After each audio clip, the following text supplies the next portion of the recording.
Welcome to my channel.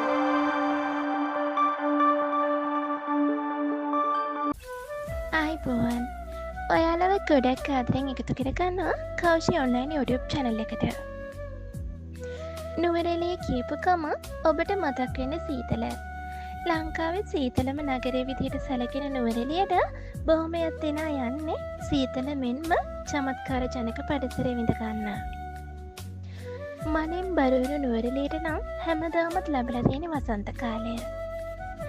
ලංකාවේ අඩුම උෂ්ණත්වය තියෙන්නේ නුවරඑළියේ. ඉතින් අද මං අරන් ආවේ එංගලන්තයට නොදෙවෙනි පුංචි එංගලන්තයේ ලස්සන ස්ථාන කිහිපයක්. එන්නකෝ බලන්න. බොම්බුරුවැල්ල.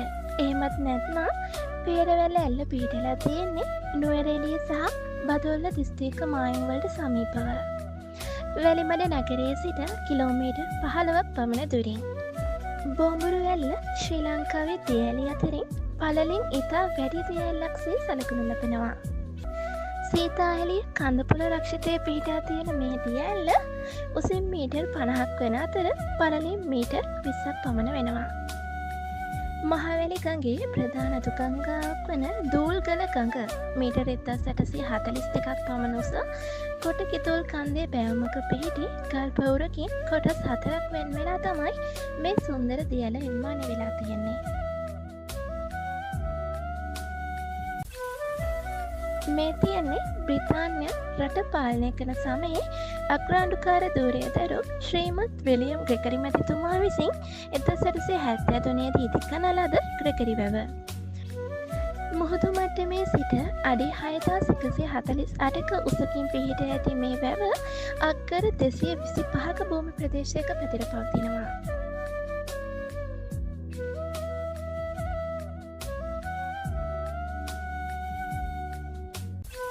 ශ්‍රී ලංකාවේ නුවරඑළිය ප්‍රදේශයේ සැඟවුණු මැණිකක් වෙන නානොය හරිත හා කඳුවලින් වට වූ සිත් ඇදගන්නාසුළු නගරයක්. සිසිල් දේශගුණය මෙන්ම විචිත්‍රවත් භූදර්ශන සඳහා ප්‍රසිද්ධියක් උසුලන සිත් ඇදගන්නාසුළු කඳුකර ප්‍රදේශයට මෙය දොරටුවක් ලෙස දැකගන්න පුළුවන්. නානුඔය කගේ සිහින් හඬ නරඹන්නන් වශී කරන සංසුන් පසුබිමක් සපයමින් ගලාගෙන යනවා. සුන්දරත්වයෙන් වැසී ගිය තේවතු මේ හැම අංගයක්ම තුළින් ඉදිරිපත් කරනු ලබන්නේ පුංචි එංගලන්තයේ ඇති විචිත්‍රත්වයයි. මේ තියෙන්නේ නුවරඑළියට එන වැඩි දෙනෙක් නොදන්න සුරංගනා ලෝකයක් වගේ අපූර්ව රුවක්ම වන සුන්දර සඳ තැන්න. එහෙමත් නැතිනම් මූන් ප්‍රෙන්ස් 2014 වර්ෂයේදී සංචාරක ප්‍රදේශයක් ලෙස නම් කරන සඳ තැන්න මුලින්ම යොදාගෙන තියෙන්නේ කුණු බැහැර කරන ප්‍රදේශයක් ලෙස. පසු කාලීනව කෘෂිකාර්මික හා පාරිසරික කලාපයක් ලෙස නුවරඑළිය මහනගර සභාව විසින් වර්ගීකරණය කර තිබෙනවා. 1897 දී වික්ටෝරියා රජුගේ 60 වන රාජාණ්ඩුව සැමරීම වෙනුවෙන් නම් කරන ලද මෙම වනෝද්‍යානය අක්කර 27කින් යුක්ත වෙනවා. මෙය බොහෝ දෙනාගේ අවධානයට ලක්වන තවත් සුන්දර ස්ථානයක්.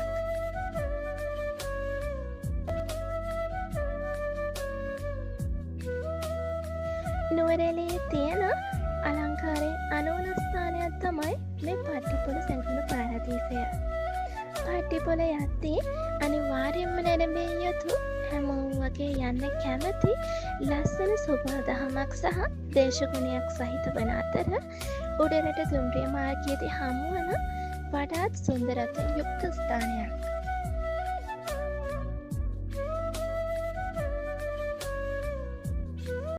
පුංචි එංගලන්තයේ තියෙන තවත් සුන්දර ස්ථානයක් තමයි මේ ලවර්ස් ලීප් දියඇල්ල කියන්නේ. උසින් මීටර් 30කට ආසන්න මෙම දියඇල්ල මුහුදු මට්ටමේ සිට මීටර් 2000ක උසකින් පිහිටා තිබෙනවා. මේ හේතුව නිසාම ලංකාවේ උසින්ම පිහිටි දියඇල්ල විදිහට මේ දියඇල්ල අඳුරගන්න පුළුවන්. පිදුරු තලාගල කඳු වැටෙන් උපදින දිය උල්පත් තුළින් පෝෂණය වන මේ ලවර්ස් ලීප් දියඇල්ල අවසානය දකින්නේ මහවැලි ගඟේ අතු ගංගාවක් වන කියන්නේ නිකම්ම නිකන් දිස්ත්‍රික්කයක් නෙමේ. ස්වභාවික සුන්දරත්වයෙන් අනෝන අපූරු නිර්මාණ බිහිවී තිබෙන සුන්දර කඳුපන්තියකින් වටවුණු අපේ රටේ පුංචි එංගලන්තය. ඉතින් යාළුවනේ, ඔයාලා මේ දකින්නේ පුංචි එංගලන්තයේ මල් කුමාරියෝ. බලන්නකෝ එයාලගේ ලස්සන. වීඩියෝ එක හොඳයි නම් ලයික් කරන්න, කමෙන්ට් කරන්න, ඒ වගේම සබ්ස්ක්‍රයිබ් කරන්න අමතක කරන්න එපා. ආයෙම ලස්සන වීඩියෝ කියනකම් මගේ යාළුවෝ හැමෝම සතුටින් පරිස්සමෙන් ඉන්න. තෙරුවන් සරණයි.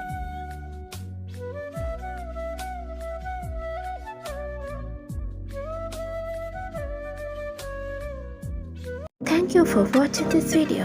If you enjoyed this, please hit the like button and bell notification icon.